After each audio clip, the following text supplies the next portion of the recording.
இன்ஸ்டண்ட்டாக வந்து FIR file பண்ணுறாங்க பீலமேடு போலீஸ் ஸ்டேஷனில். ஃபைல் பண்ணி அவங்க எவ்வளோ இன்ஸ்டண்ட்டாக, அதாவது சங்கு சக்கரம் மாதிரி ஒர்க் பண்ணியிருக்காங்க போலீஸ். பா வேற லெவலு.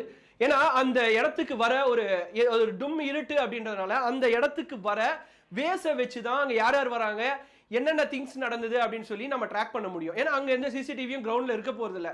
ஸோ அந்த இடத்துல வர ஒரு 3 வேவை ட்ராக் பண்ணுறாங்க. எல்லா வேலையும் 300க்கும் மேற்பட்ட சிசிடிவி ஃபுட்டேஜஸை நீங்கள் யோசிச்சு பாருங்க. 24 ஹவர்ஸ். அன்றைக்கி நைட்டு 7:30 மணிக்கு நடக்குது, அடுத்த நாள் நைட்டு 8:30 மணிக்குள்ளே அந்த 3 பேரை துப்பாக்கியால் சுட்டு பிடிக்கிறாங்க. இது எந்த அளவுக்கு ஒரு விஷயம் பாருங்களேன், அதுதான் வேற லெவலு.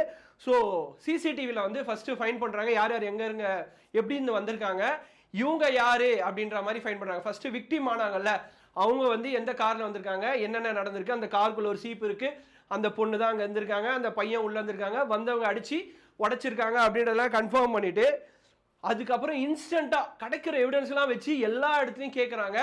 ஃபைனலாக வெள்ளக்கிணறு அப்படின்ற ஒரு இடத்துல இவங்க 3 பேர் பதுங்கியிருக்காங்கன்னு சொல்லி ஒரு நியூஸ் வருது. இந்த இடத்துல Arjun sir, police Arjun sir, Gunasekar, அப்புறம் அடிபட்டு கை அறுபட்டுன்னு இருக்க குணசேகர் சார், இவங்க எல்லாருக்கும் ஒரு மிகப்பெரிய ஹேட்ஸ் ஆஃப் சார்.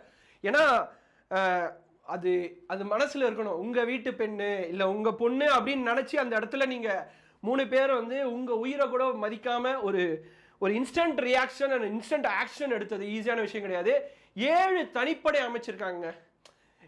என்ன வேணாலும் இஷ்யூஸாக இருக்கட்டும், 7 தனிப்படை வந்து அமைச்சிருக்காங்க. இந்த இடத்துல வந்து தமிழ்நாடு கவர்மெண்ட்டுக்கும் சரி போலீஸ்க்கும் சரி ஒரு மிகப்பெரிய தேங்க்ஸ் சொல்லி அவனை